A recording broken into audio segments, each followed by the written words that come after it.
तो हम जो रेंज बाउंड मार्केट के लिए स्ट्रेटजीज डिस्कस कर रहे हैं उसमें ही हम एक और स्ट्रेटजी आज डिस्कस करेंगे। अगर आपको देखना है कि मैं कहाँ पर ट्रेड बना रहा हूँ या फिर कौन सी स्ट्रेटजी यूज़ कर रहा हूँ, डेफिनेटली आप मेरे टेलीग्राम चैनल पे जाइए और वहाँ पर देखिए, और आप ब्लाइंडली किसी को भी मत फॉलो कीजिए, इंक्लूडिंग मी।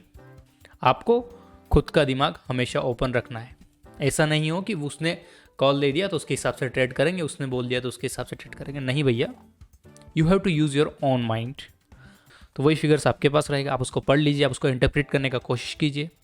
कुछ हेल्प लगता है तो कमेंट सेक्शन में पूछिए, मैं बता देता हूँ, और मेरा भी ज्ञान बढ़ेगा अगर आप कुछ नई टर्म्स पूछते हैं तो। और यही मैं आज पे एक्सपेक्ट करता हूँ, आपको ऐसा ही करना है।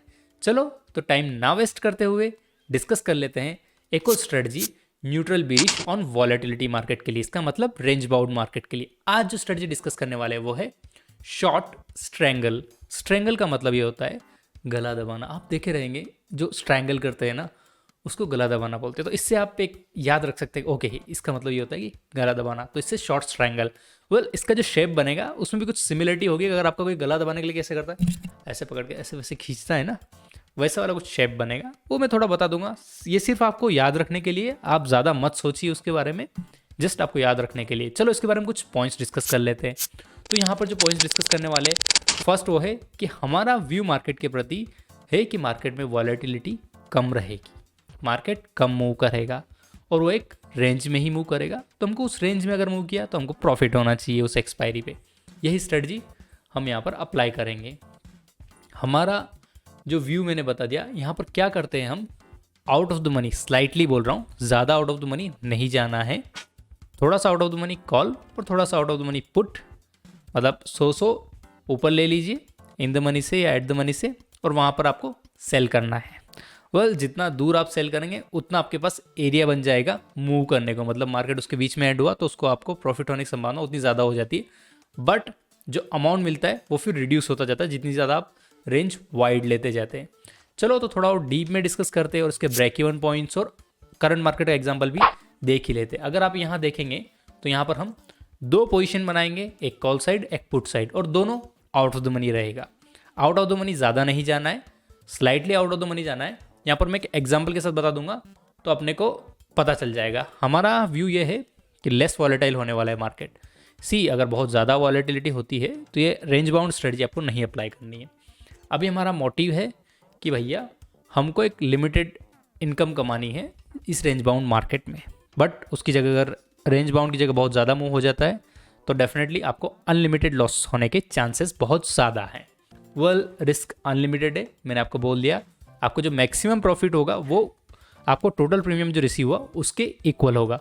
चलो तो एक करंट मार्केट का एग्जांपल देख लेते हैं। निफ्टी को ही ले लेते हैं। निफ्टी आज एंड हुआ 14,789.95 पे, और हमने सेल किया है आउट ऑफ द मनी इस स्ट्रेटजी के लिए। मतलब 14,900 पे हमने कॉल को सेल कर दिया slightly out of the money लेते हुए, और हमको प्रीमियम रिसीव हो गया 22 पॉइंट्स। फिर हमने पुट को लिया 14,700 और उसको आउट ऑफ द मनी था इसलिए सेल कर दिया 35.95। हमको टोटल प्रीमियम रिसीव हो गया 57.95। अभी अपर ब्रेक इवन पॉइंट और lower break even point calculate कर लेते। जैसा कि मैंने बताया, शॉर्ट कॉल का स्ट्राइक प्राइस है वो लेना है। कितना है शॉर्ट कॉल का स्ट्राइक प्राइस? वेल, ये है 14,900, और उसको ऐड कर देना है आपको नेट प्रीमियम जितना आपको रिसीव हुआ है 57.95। अगर आप ऐड करेंगे तो आपको जो वैल्यू मिलेगी वो मिलेगी 14,957.95। तो ये आपका अपर ब्रेक इवन पॉइंट हो जाता है। लोअर ब्रेक इवन पॉइंट के लिए आपको शॉर्ट की स्ट्राइक प्राइस लेनी है जो है 14,700, और आपको सब्सट्रैक्ट करना है 57.95, और जो आपको लोअर ब्रेक इवन पॉइंट मिलेगा वो होगा 14,642.05। तो ये आपके अपर ब्रेक इवन पॉइंट और लोअर ब्रेक इवन पॉइंट आ जाएंगे। अभी थोड़ा और डीप में चलते हैं और पे ऑफ शेड्यूल डिस्कस कर लेते हैं, क्योंकि पे ऑफ शेड्यूल पे पता चल जाएगा कहाँ पर निफ्टी एक्सपायर हुआ तो कितना प्रॉफिट या लॉस मिल सकता है। यहाँ पर हमने दो स्ट्राइक प्राइस पे पोजीशन बनाई है, तो मिडिल के दो कॉलम्स को हम डिस्कस कर लेंगे। फर्स्ट कॉलम को डिस्कस करते हैं। हमने पोजीशन बनाई है 14,900 पे, वहाँ पर हमने सेल किया है। जो भी मैं सेल करता हूँ उसको मैं पॉजिटिव में लिखता हूँ। अगर ये 14,900 से मार्केट नीचे ही रहता है या नीचे ही जाता है तो ये पूरा प्रीमियम मेरे अकाउंट में आ जाएगा और इतना मुझे प्रॉफिट होगा। तो मार्केट किधर भी नीचे जाने दो, मुझे 22 पॉइंट्स का प्रॉफिट होगा. Instead of market going down, if it goes up, then I'll be occurring some losses since I have sold the call and it will become in the money.